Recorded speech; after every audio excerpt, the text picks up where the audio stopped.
एक सविस्तर बातमी आपण पाहूयात। एल निनोमुळे यंदाच्या खरीप हंगामावर कमी पावसाचं संकट आहे, पण राज्य सरकारने एप्रिल महिन्याच्या सुरुवातीपासूनच कमी पावसाची शक्यता गृहीत धरून नियोजन सुरू केलंय। राज्य सरकारचे सर्व विभाग समन्वयाने एकत्रितपणे काम करत असल्याचा दावा मुख्यमंत्री फडणवीसांनी केलेला आहे। आपण सविस्तर पाहूयात।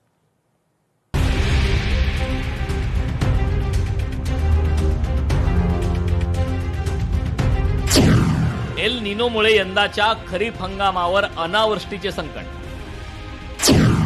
राज्य सरकारचे सर्व विभाग समन्वयाने सतर्क। अडचणीच्या काळात सरकार ठामपणे बळीराजाच्या पाठीशी। अमेरिका, इस्रायल, इराण युद्धाचा भडका उडाला। होर्मुझच्या सामुद्रधुनीतून होणारी वाहतूक जवळपास बंद झाली। त्यामुळे देशातून समुद्रमार्गे अमेरिकेसह युरोप आणि आखाती देशांना निर्यात होणारी फळे, भाजीपाला आणि अन्नधान्यांची वाहतूक विस्कळीत झाली। त्यामुळे राज्यातून सर्वाधिक निर्यात होणाऱ्या द्राक्ष, डाळिंब, केळी, आंबा फळांच्या आणि भाजीपाल्याच्या निर्यातीवर परिणाम झाला। युद्धामुळे निर्माण झालेल्या संकटापेक्षाही गंभीर संकट एल निनोचे आहे। एल निनो सरासरीपेक्षा जास्त तीव्र असण्याची शक्यता हवामान खाते आणि जगभरातील मॉडेल्स व्यक्त करत आहेत। हिंदी महासागरीय ध्रुवीता म्हणजेच इंडियन ओशन डायपोल सक्रिय होऊन भारतात चांगला पाऊस होण्याची अपेक्षा होती, मात्र एल निनोमुळे राज्यात सरासरीपेक्षा कमी पावसाची शक्यता आहे। प्रामुख्याने पूर्व विदर्भ, मराठवाडा, उत्तर महाराष्ट्राचा काही भाग आणि मध्य महाराष्ट्रातील काही भागात सरासरीपेक्षा कमी पाऊस होण्याची भीती आहे। त्यामुळे सरकारने या स्थितीला सामोरे जाण्यासाठी पूर्व नियोजन केले आहे। मला वाटतं देवेंद्रजींनी आणि या सरकारने घेतलेली भूमिका ही स्वयंस्पष्ट आहे। हे नैसर्गिक संकट आहे, आसमानी संकट आहे। हे संकट ज्या पद्धतीने उभं राहिलं आहे, एल निनो असेल किंवा त्या माध्यमातून आपल्या कृषी व्यवस्थेला, बळीराजाला आज आणि उद्या होणाऱ्या समस्या, आणि केवळ आता बळीराजापुरता राहील असं नाही, तर आपल्याला काळजी सामान्य नागरिकांच्या पिण्याच्या पाण्याच्या संदर्भात सुद्धा घ्यावी लागेल। आणि त्यामुळे हे वर्षभर आपल्याला त्याच्या योजना कराव्या लागतील। युद्धामुळे प्रामुख्याने खनिज तेल, नैसर्गिक वायू उत्पादनात मोठी घट झाली। परिणामी खनिज तेल, नैसर्गिक वायू, रासायनिक खते आणि खतांच्या कच्च्या मालाच्या दरात वाढ झाली।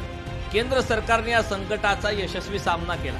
केंद्र सरकारकडून खरीप हंगामात वेळोवेळी खत पुरवठा होत राहील हे निश्चित केले। कोणताही भार सामान्य नागरिक किंवा शेतकऱ्यांवर पडणार नाही याचे नियोजन केले। आता खत वितरण व्यवस्था अधिक पारदर्शक, शेतकरीभिमुख करण्यासाठी ॲग्रिस्टिक या योजनेची सांगड खतांच्या वितरण प्रणालीसोबत जोडण्याची कार्यवाही करण्यात येत आहे। उपलब्ध खत साठ्याचा काळाबाजार, साठेबाजी होणार नाही याची काळजी सरकार घेत असल्याचा दावा मुख्यमंत्री देवेंद्र फडणवीसांनी केला।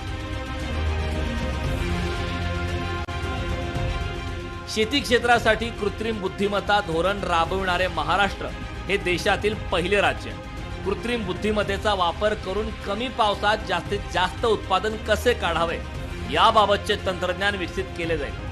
संभाव्य परिस्थितीला सामोरे जाण्यासाठी राज्य पातळीवर आणि प्रत्येक जिल्ह्यात टास्क फोर्स स्थापन करण्यात आलाय।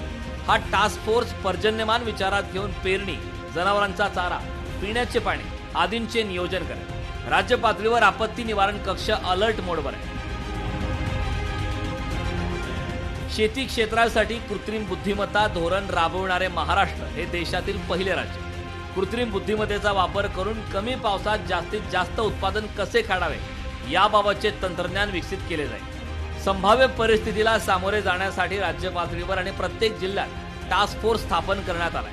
हा टास्क फोर्स पर्जन्यमान विचारात घेऊन पेरणी, जनावरांचा चारा, पिण्याचे पाणी आदीचे नियोजन करेल। राज्य पातळीवर आपत्ती निवारण कक्ष अलर्ट मोडवर असल्याचे सरकारकडून सांगण्यात आले आहे। एल निनोचे संकट गंभीर आहे, परंतु या अडचणीच्या काळात ठामपणे बळीराजाच्या पाठीशी उभे आहे असे आश्वासन सरकारच्या वतीने मुख्यमंत्री फडणवीसांनी दिले। ब्युरो रिपोर्ट, लोकशाही मराठी, मुंबई।